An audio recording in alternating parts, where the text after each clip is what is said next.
Have a listen to this. Have a listen to this.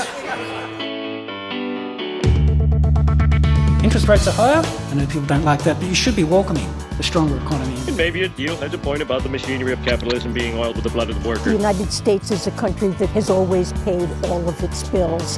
Lannister always pays his debts. Don't let the bastards get you.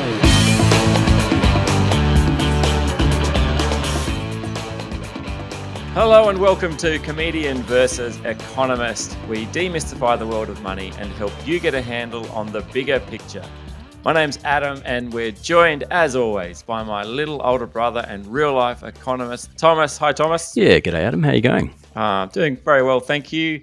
Hey, got some email coming in during the week, cve@equitymates.com if you'd like to send us an email. Sam sent us an email. Sam had a good email, actually. He had 3 points that he wanted to make.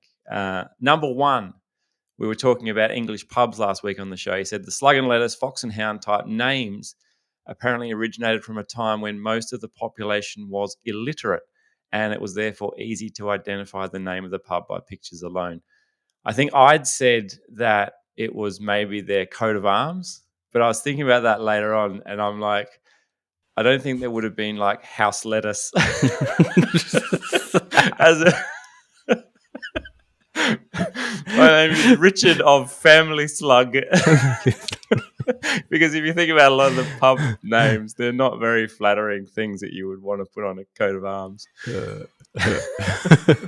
We are of House Whistle.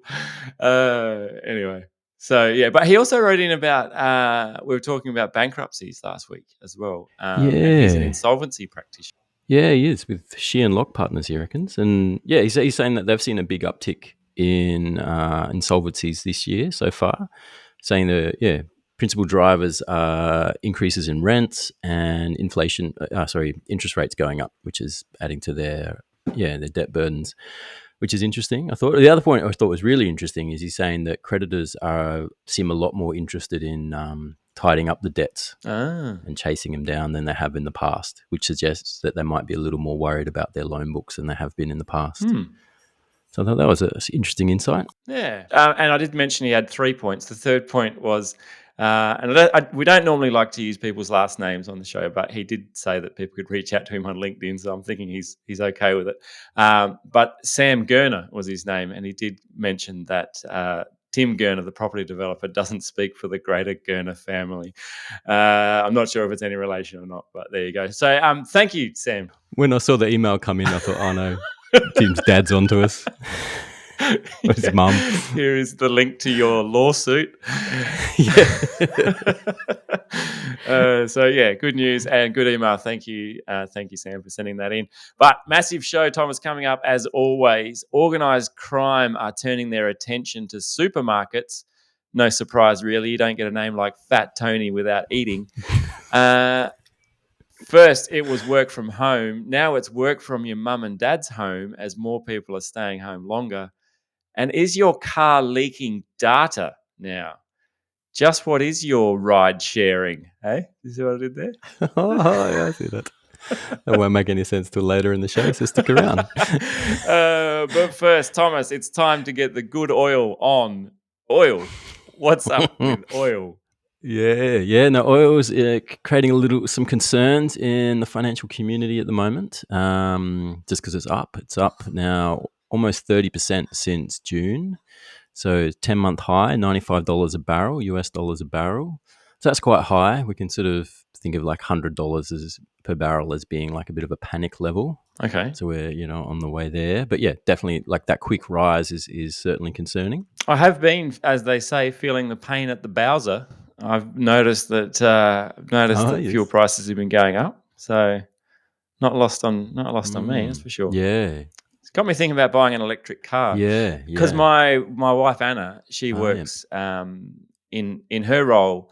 They don't give her a car, but they do give her an allowance for every kilometre. She gets a certain amount, like let's say it's $1 per kilometre travelled as like an allowance. And I thought if we got an electric car, we could almost profit from that arrangement. Rather than just simply trying to, because we've got solar on the roof.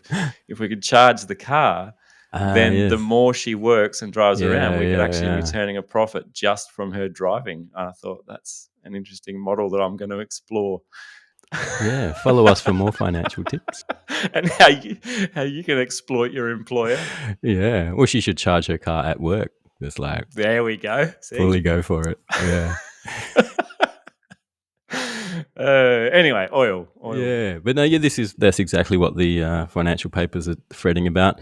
Right. But yeah, it's up. That's a worry. It's on the back of supply cuts. Some of it's demand driven, and sort of like global economy's doing a little better than expected. JP Morgan reckon it's about a quarter of that increase is due to increased demand. But the big story is cutbacks in supply. Saudi Arabia announced another million barrels a day cut. Right.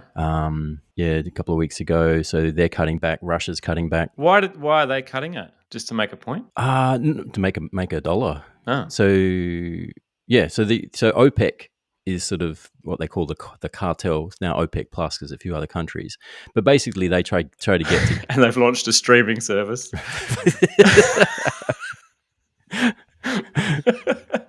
They used to be free to wear, and now they're OPEC plus. You can get them online. Yeah. So, basically, like they get together and say, like, hey, if we all work together and restrict supply, then we won't flood the market and push down prices, and we'll make more profit per barrel, and we'll make more money. Right. So yeah, and so it's it's always interesting because OPEC has a whole range of countries there that don't always align politically, and there's always an incentive for someone in the group to cheat to sell more of their own oil, and so so sometimes they are able to hold back, sometimes they're not, but yeah, in this case they've cut back. Yeah, it's more than 4 million barrels per day out of the market. Yeah, wow. Compared to a couple of months ago. So it's the largest cut outside of recessions over the last 2 decades, JP Morgan reckons. So that's having a big impact on prices. JP Morgan reckons the outside risk is that we get to $120 a barrel. Whew. Yeah, that would hurt. If we're panicking at 100, I don't know. Well, I hate to think what we're doing at 120. Yeah, they reckon the economy grinds to a pretty quick halt at 120. Like we're kind of into recession. Needs oil, just like any machine. It needs oil to function. Yeah, and that's the big risk here that people are starting to worry about is whether central banks start leaning against this. Right. That they had been, like, particularly in Australia, looks like rate hikes were done, CPI and wages coming in pretty soft. If that translates into fuel price increases, which translates into further inflation, then maybe the RBA goes, we're not quite done yet. We might need another one. And that's certainly the talk out of the Fed. Fed held last week, but people are saying, that looks like if oil prices stay high around this $100 mark or higher, then, we might get another rate hike this year. I presume oil, I mean, the price of oil does go up and down. Like, is oil going up? Is that always a bad thing? Is there any? It generally depends on what's driving it. So often, generally, it's correlated with GDP. So when oil goes up, GDP goes up because economic production requires oil. So when economic activity is lifting, that pushes demand for oil up, and that pushes the price up. But then every now and again, you get these supply shocks, and that can be pretty brutal. Like the 70s, the stagflation of the 70s. That was on the back of supply cuts. Yeah, right. But the interesting thing here is that previously in the past, when we've had supply shocks, central banks have enjoyed anchored inflation expectations. So inflation has been low. People don't expect it to get out of hand. They get a supply shock, prices go up, and central banks go, we're just going to let that go through the system because people see it's temporary and we're not going to adjust upwards. But in a high inflation environment, like we kind of are in now, that's not exactly clear. Like central banks don't exactly have that benefit now, and it might anchor further inflation expectations, in which case they do need to lean against it. So the timing of this, supply shock is quite interesting. All right, we'll keep an eye on it.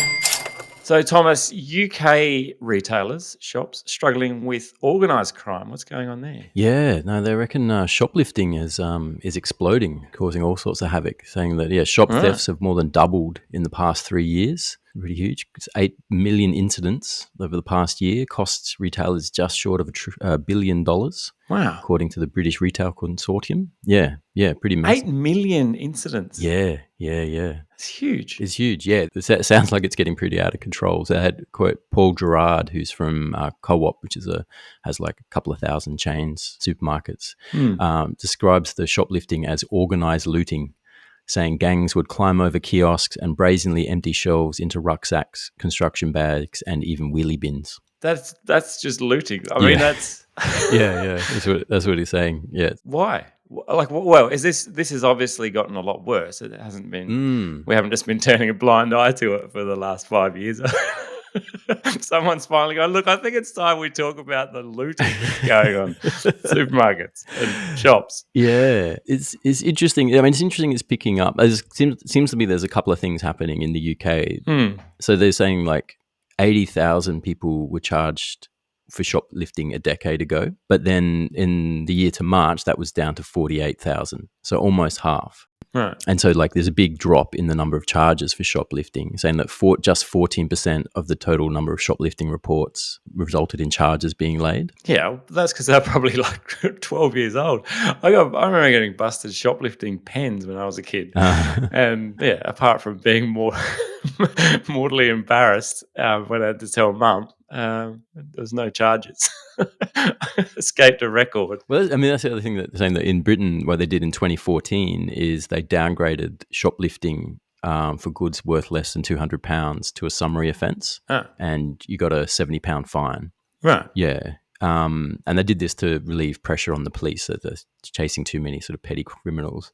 But the mass there doesn't add up. Like if you're stealing £200 Spending worth too of much time at primary schools arresting kids. Yeah. The school constable was just flat out. Yeah. Right. But the maths is also a little off there. Like if you can steal up to £200 and it just costs you £70, you still Cost you 70. You're making profit. So, Little Timmy's eBay store is his margins are still sitting at 20% even after labour costs. yeah. So I think a rise in mathematical literacy amongst primary school kids is definitely a contributing factor. I think the police were tipped off when he went in and asked if he could just pay up front in bulk for his shoplifting that was to come. He's like, look, the shop's going gangbusters. I just need to keep the cash flow running. Can I just drop $1,000 in prepaid fines and we'll just tick them off as I shoplift? So I think that's part of the story. Is there's less disincentives around it, but that doesn't explain why it's ramped up in the past 3 years in particular. And I think that probably does come down to cost of living pressures. Right. And that's at the individual level. That individuals are doing it tough, so there's more incentive to steal. But with the organised criminal aspects of it, people like with the organised looting, that's for resale. And there's a market that has been created because budgets are really pressured and don't have as much money. And so like normally I wouldn't buy chops from some guy setting up a rug outside on the street somewhere. I think the cost of living crisis is going to get pretty bad before I'm buying chops off the guy on the side of the road off a blanket. Well, that's what they're saying and they're doing. We've got some Versace watches, or would you like some choice cuts? Is it fresh?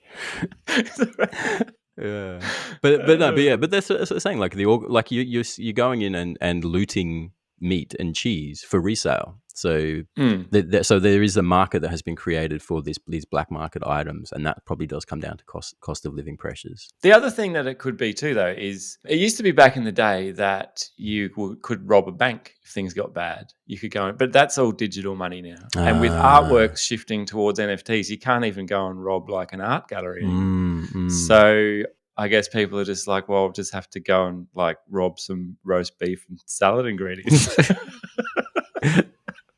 Yeah. So, what are the retailers going to do about it? Anything? The face recognition stuff in Australia that they're talking about, is that? Yeah. Well, yeah, that's right. It's part of it. They're Woolworths is trialing this system where you get electronically tagged by a sensor on the roof when you enter the store, and then you get a green tick once you've paid and you're allowed out. But if you don't go through the checkout and pay, then you're not allowed out the shop.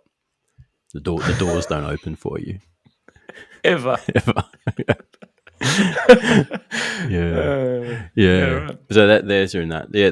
I mean, it's interesting because like they're saying that like even when the retailers are saying in the UK are saying even when they catch these guys and detain them, the police still don't show up. Yeah, right. So now the supermarket chain Waitrose, which is an upmarket supermarket chain in the UK, is now offering free coffee to police officers who do come out for a call. Right. Oh, that's nice. Yeah. I mean, that's the weird side. And then the retailers have got together and launched Project Pegasus, where they're offering £60,000 to the police to fund the crackdown, partly using facial recognition technology. I think the UK is also trying to have a crackdown on knife crime, though. So I've got to say the knife crime should take priority in this equation. If with limited resources faced between people knifing each other or someone stealing cheese, I think we've got to be smart about how we're spending the government coffers. All right, let's take a break there. We'll grab a word from this week's sponsor and be back with more Comedian versus Economist on the other side.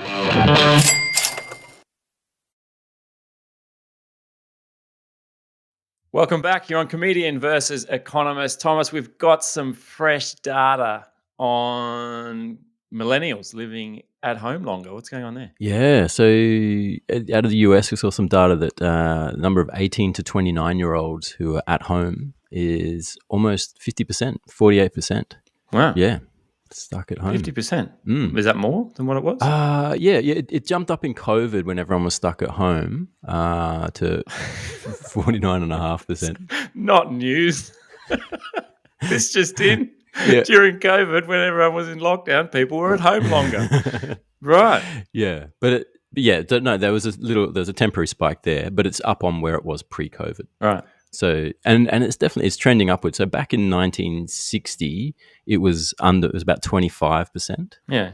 Of 18 to 29-year-olds at home, and now it's been sort of just one-way traffic since then, heading up. Is that because no one can buy a house? Next news one. Next topic.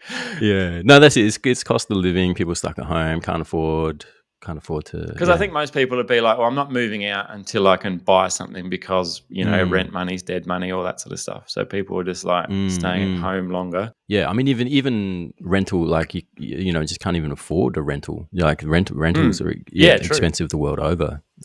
Australia, same story. So yeah, you can't even that sort of just going out and getting a flat with a mate is actually a bad financial decision if you've got the ability to stay home and and if your parents are boomers, then they might not even be living in the home anyway. They'll be at the other home. That's right. So at the beach home. The beach home. So you can have the suburban home, and they're at the holiday home. Yeah, but that's probably not. It's probably not even applicable anymore to 18 to 29-year-olds. They'd be grandparents now. I did see a stat that said 40% of millennials pay rent to their parents, but the rent is about half on average of what it is, what the market is. So there you go. There's some boomers being generous. Well, just more passive income. Is it going to get better anytime soon? And by better, maybe people like it. Maybe people like living at home. It's a family unit, kind of. I don't know. Just assume that everyone who's doing it is because they have to. Some people might be like, I just like my parents. Yeah. It could be good. I mean, up to 29 though. Like I feel like if you're delaying setting out on your own until your 30s, I don't know. I feel like that must restrict, like unless you got your own granny flat out the back and you got that independence. But I mean, how do you meet someone and set up a relationship from home? It's difficult, but on the flip side, it accelerates really quickly because the first morning that you sort of you're walking out, you can introduce them to your parents. After the first one night stand, you realize that these are my parents. Oh, she seems nice.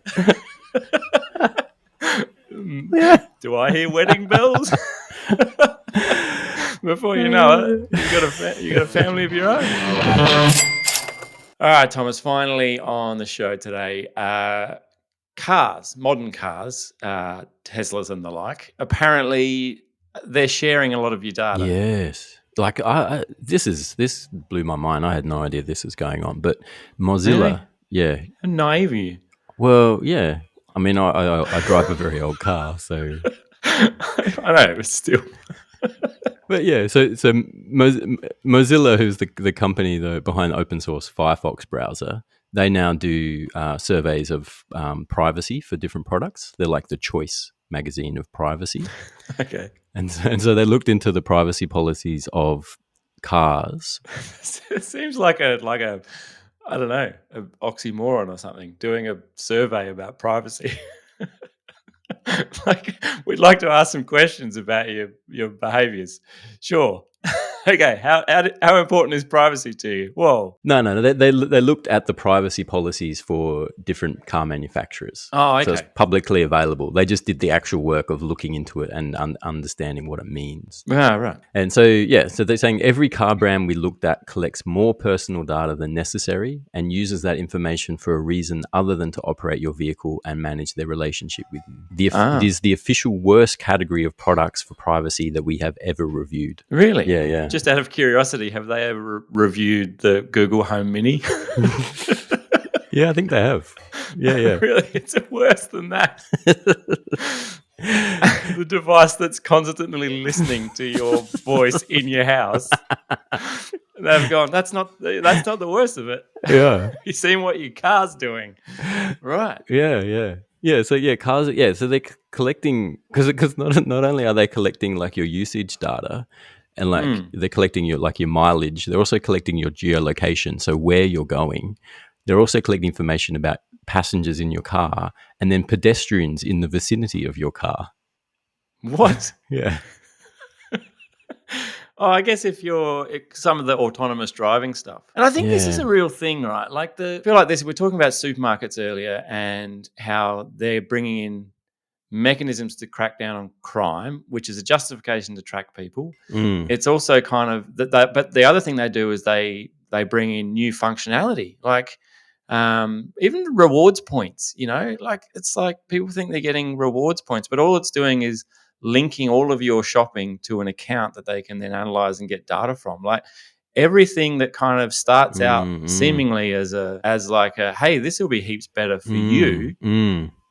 It's kind of not. Like, I don't want to sound like a crazy conspiracy theorist, but at the same time, I think there's a lot of this going on that comes out as new features and new things. Like, hey, we've got a autonomous driving.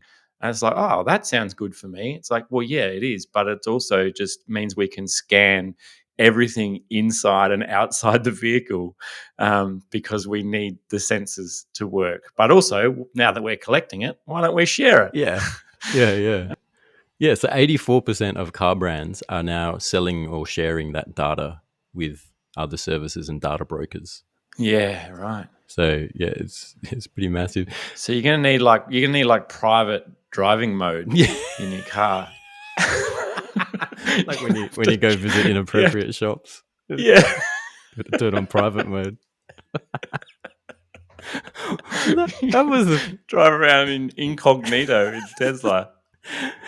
Well, that's the thing. They also say they've got data to infer more information. The Nissan and Kia's privacy statement, they say they can gauge details about a person's sexual activity and sex life. Oh, up at a windy point. When you drive the car up for the lovers lookout. Yeah. If the Tesla's rocking, don't come knocking. Yeah, that's weird. I don't know what that's about, but that's a bit creepy. I guess if they're recording the voice and they're recording who's getting in and out of the car. Yeah. You just have to sign an NDA before you get in for it, accept someone's offer of a lift. Right. Yeah. Or like you're in Uber and yeah, well, yeah. Now ride sharing, then you're like, well, who's tracking? Yeah. And then they're saying 56% say that they can share personal information with the government or law enforcement agencies, even if it's just a request, not a legitimate court order. Hyundai explicitly says it will comply with lawful requests, whether formal or informal. What's an informal request from the government? Hey, Hyundai mate, can you just share some data? Okay. Okay. Yeah. Hang on, is this request illegal? Well, no, I'm just asking. Okay. Well, you meet the criteria. Yeah. So Very good. But like, look at this, and I think I feel like this creates a market that's ripe for disruption. And I think what Scott Galloway says about disruption comes when someone introduces a product that's worse than the market. And that's what disruption is. So saying like Airbnb disrupted hotels because it created an offer that was significantly worse than the hotel experience, because you got to go to someone's house and you don't have a concierge and all of that. But it was cheaper and people like that, and that was better. I feel like the car industry is setting itself up for disruption with like dumb cars. I drive an older car, and my mechanic I've had for a few years is saying like, don't get rid of this. You should hang on to this as long as you can, because all of the expensive cars come through with all the sensors and the electronics and all of that. They're a nightmare to fix. They're expensive to fix. A dumb car like yours is cheap and simple to fix, and you don't have all these dramas, and it's not sharing my data with people I don't want to share it with. So I feel like there's a market now for dumb cars that strip out all of this unnecessary stuff, that like all these benefits that have been created. Yeah, but I think well, look at smartphones. There's still the option of having a dumb phone, but who's got one? Like very few. Yeah, but it's not significantly like but people use their phone for other things, right? Like that's too worse. You want something that's just a degree worse. Like if you could, do you know what I mean? Like a car that does everything a car does, but doesn't have the sensors and tracking and things. I really like CarPlay though. That's probably my favorite feature about my car. What's CarPlay? It's like you hook your smartphone up to your car and you can stream Spotify, YouTube, whatever, through the car. Right. Well, that's the other thing. That's the other thing your car's doing, was when you hook your phone up to the car, it's now sharing your phone's data with the car manufacturers. Oh, good. All right. Well, okay. Maybe I'll get rid of it. Okay. I'm off to buy a horse and cart. That does us for this week. Thanks so much for tuning in. We will talk to you again next time on Comedian versus Economist. But for us, it is bye for now. Comedian vs. Economist is a product of Equity Mates Media. All information in this podcast is for education and entertainment purposes only. It is not intended as a substitute for professional finance, legal, or tax advice. The hosts of Comedian vs. Economist are not financial professionals and are not aware of your personal financial circumstances. Before making any financial decisions, you should read the product disclosure statement and, if necessary, consult a licensed financial professional. Do not take financial advice from a podcast. For more information, head to the disclaimer page on the Equity Mates website, where you can find ASIC resources and find a registered financial professional near you. In the spirit of reconciliation, Equity Mates Media and the hosts of Comedian vs. Economist acknowledge the traditional custodians of country throughout Australia and their connections to land, sea, and community. We pay our respects to their elders, past and present, and extend that respect to all Aboriginal and Torres Strait Islander people today.